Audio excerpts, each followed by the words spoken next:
உடனே தேவதைகளுக்கு தங்களுக்கு அமிர்த பிராசனம் ஆயிடுத்து, பலம் வந்துடுத்துன்னு ஒரு அகம்பாவம் வந்துடுத்து.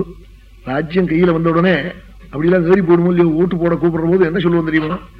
உங்க ஒரு ஓட்டு தான் எனக்கு, நான் நம்பிட்டு இருக்கேன் இப்படி ஊத்துட்டின்னு சொல்லுவான். இது அசடு என்ன நினைக்க, 5 மணிக்கு அங்க போய் நிற்கும் போலிங் ஸ்டேஷன்ல, நம்ம ஓட்டத்தானே சொல்லியிருக்காரு அவர்னு. காரண பிரேமன் அனுப்புவான் போற போது.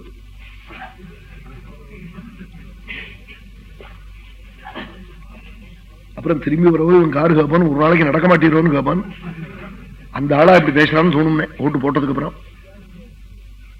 அதுக்காக இந்த ஓட்டுக்கிட்டு இதுகள விஷயம் தெரிஞ்சவன் என்ன பண்றது தெரியுமா? 4 மணிக்கே ஸ்நானம் பண்ணிவிட்டு குடும்பத்தோடு அங்க போய் என் நோட்டு கடைசியில 6:30 மணிக்கும் பண்ணேங்க.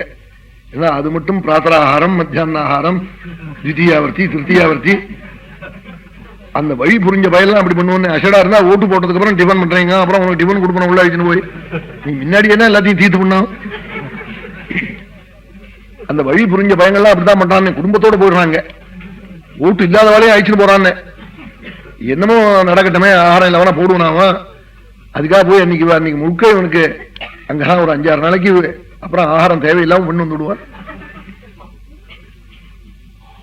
தேவதைகளுக்கு மதம் உண்டாயிடுது. அது தீட்சிருவாள் சொன்னாள். துர்வாசஸ் தேவலோக கைலாசத்துல போய் அம்பாளை நேரம் பார்த்துட்டு வந்தாளா. அரியாத்விஷத்தின்னு 200 ஸ்லோகம் பண்ணியிருக்காள். பண்ணிவிட்டு, அம்மா உன்னை உபாசிக்கிற மகான்கள் பக்கத்துல பாவாடையும் பாதசரமும் மூக்குத்தியும் விளாக்கும் காதுல தாட்டங்கமுமாய் நீ பக்கத்துல நிக்கிறத சவிதே பஷ்யந்தி சுகுர்தின கேச்சித்து நிற்கிறாளே தெரியுறதே. எதற்கு நிற்கிறாளே அப்படி பாக்குறாளே உன்னை சொல்லி 200 ஸ்லோகம் சொல்லிவிட்டு கடைசியில 17 ஸ்லோகம் சொன்னாள். லலிதா பாத்து சிரோமேன்னு ஆரம்பிச்சு ரட்சை சரீர ரட்சை 17 ஸ்லோகம் ஊம பேசுவனா. அந்த 17 ஸ்லோகத்தை சொன்னா. அதுக்காக ஜெயமங்கல ஸ்தோத்திரத்துல 3ஆம் பாகத்துல இதையும் சேர்த்து போட்டிருக்கேன். அப்படி ஜபிக்கட்டும், திக்கல் விக்கல் இதெல்லாம் போயிடும், வாக்சக்தி உண்டாகும். அந்த 17 ஸ்லோகத்தையும் நித்தியம் சொன்னா. சொல்லிவிட்டு கடைசியில இதுக்கு பலம் என்னால சொல்ல முடியாது, எங்க அம்மா தான் சொல்லணும்னு விட்டாள் துர்வாசஸ். பலானி வக்தும் பிரகல்பதே சைவா,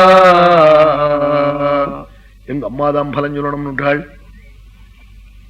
ஆச்சாரியாலும் ஆனந்தலகரியும் 19 ஸ்லோகம் பண்ணினாள். பகவத்பாதாள் 2900 வருஷத்துக்கு முன்னாடி பண்ணி புகேதே தாம்பூலம் நயனயுகளே கஜ்ஜல கலா லலாட்டே காஷ்மீரம் விலசதிகளே மௌக்திகலதா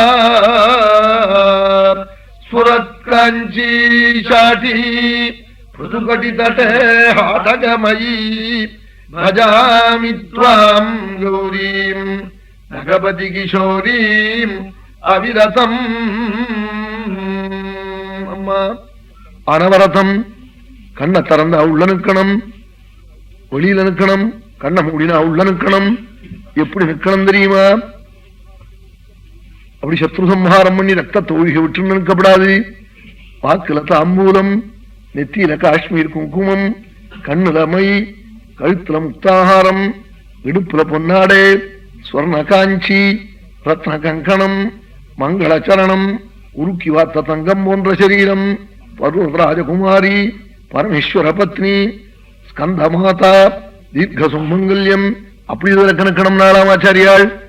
புருஷோ விருத்தோயானம், ஆச்சாரியாள் சொன்னதுல என்ன பெருமைன்னா அம்பாள் நிற்கிறா போல இருக்கு.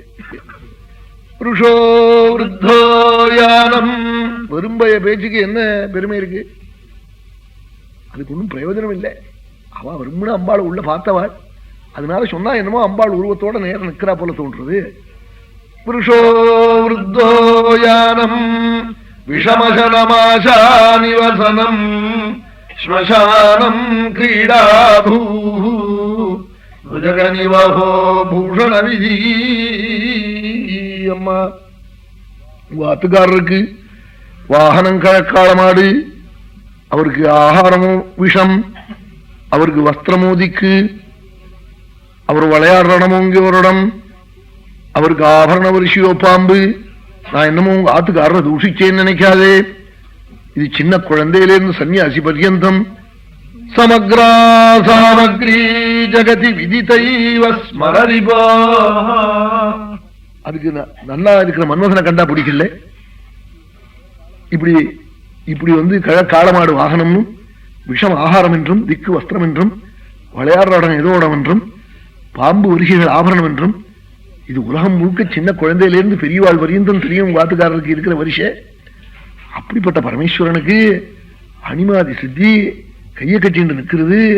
அஷ்டைஸ்வரியம் உள்ள குபேரன் பக்கத்துல நின்று என்ன வேணும், எந்த பக்தாளுக்கு என்ன கொடுக்க சொல்றேன், வாரி கொடுக்கிறேன்னு பக்கத்துல வந்து கை கட்டி காத்துட்டு இருக்கான். இதுக்கு என்ன காரணம் தெரியுமா அம்மா, நீங்க மாலையிட்ட பெருமை நாடா. யதேதஸ்யைஸ்வர்யம் தவ ஜனனி சௌபாகிய மகிமா, எல்லாம் நீங்க மாலையிட்ட பெருமை நாளாம். அம்பாளை பார்த்து என்னமோ பரமேஸ்வரனை இறக்குறா போல இறக்கி அம்பாளை தூக்கி அதுக்கு மேல தூக்கி விட்டாள் பரமேஸ்வரனை. சக்தி அம்பாளுடைய பெருமை. அதனால வந்து பாஸ்கராயர் அத்தியார்ஜுனம் பிரம்மஹத்தி மோச்சக ஸ்தலம்னு ஒரு கர்ப்பவாசம் வசிச்சு அம்பாளை ஆராதிக்கணும்னு வந்தாள் வடக்கே இருந்து. சர்வதோமுகாந்தயாஜி வாஜபேயாதி மகாக்கிருத்துக்கள்லாம் அனுஷ்டிச்சு சர்வதோமுகாந்தமான யஜ்ஞம் பண்ணினேங்கிறாள். அப்படி பண்ணி யஜ்ஞ வேதியில அக்னிஹோத்திர வேதியில வச்சு அம்பாள் ஆராதிக்கணும்னு பண்ணினேங்கிறாள். அப்படிப்பட்ட புண்ணிய புருஷாள் மத்தியார்ஜுனத்துல வந்து வசிச்சாள். வசிக்கிற போது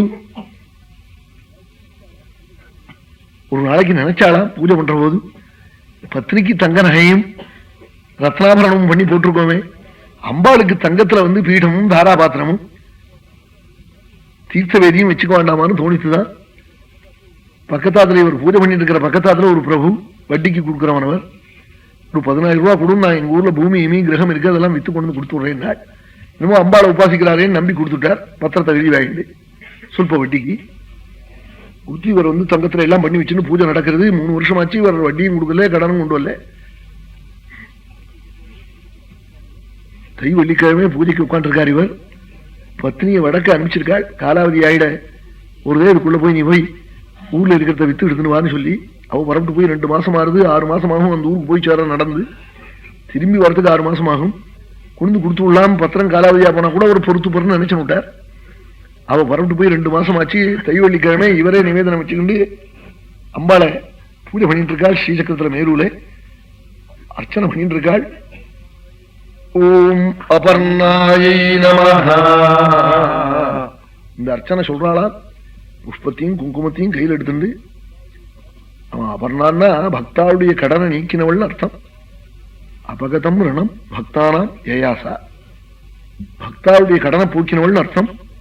அப்படி கையில எடுத்து அபர்ணாயை நமஹான்னு கண்கலங்கி ஒரு சொல்ற சமயத்துல வாசல்ல வந்து விஷான் பக்கத்தாத்துக்காரன். என்னங்கணும் ஊரை ஏமாத்திரீர், கடன் வாங்கி கொடுக்காம அம்பாள் பூஜையாவது வடகட்டவாவது பாயசம் பண்ணவாதுங்கணும் இப்படி எல்லாம் சொன்னா உடனே வாழ் கலங்கி போச்சு. என்ன இப்படி அம்பாளை உபாசிக்கிற நம்ம இப்படி சொல்றானே என்ன வருத்தப்பட்டாள். வருத்தப்பட்டு என்ன சொன்னாள் அம்பாளை பார்த்து, இந்த குங்குமத்தையும் பூவையும் உன் மேல போட மாட்டேன்னுட்டாள். நீ என்னமோ அந்த தேவரணம் ரிஷிரணம் பித்திரணத்தை போக்குவேன்னு அர்த்தம் சொன்னாள். அபர்ணாயின்னு வாங்கிறதுக்கு அந்த பெரிய கடனையா நீ போக்க போற. உன் பூஜைக்கு நான் வாங்கின கடனை கொடுக்காம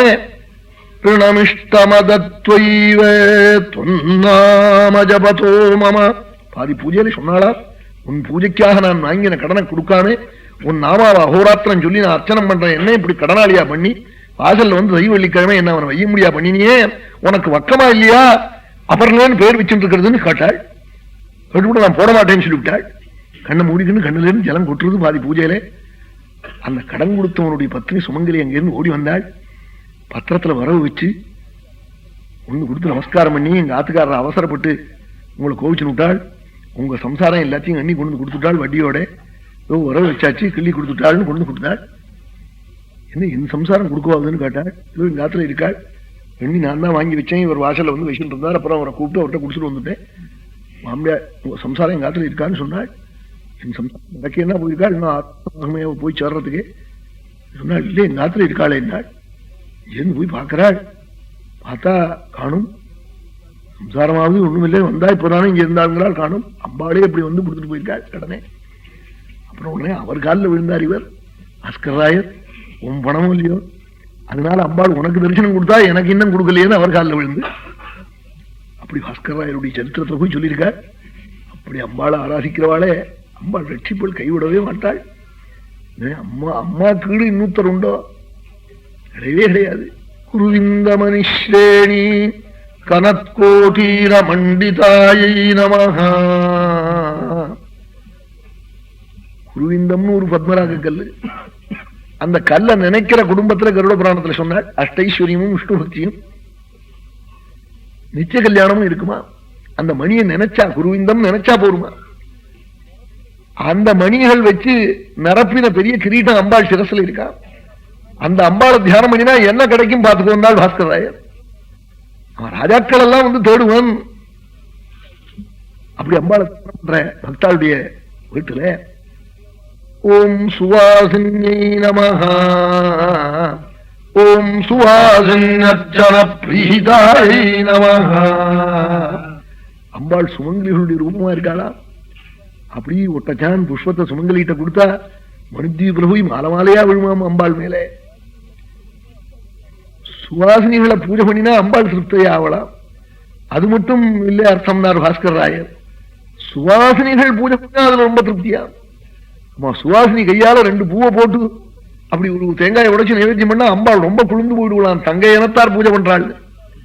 அதனால சுமங்கலிகளும் பூஜை பண்ணணும் அம்பாளேன்னு தெரியுது. பாஸ்கர் ராயர் அர்த்தம் பண்ணினாள்.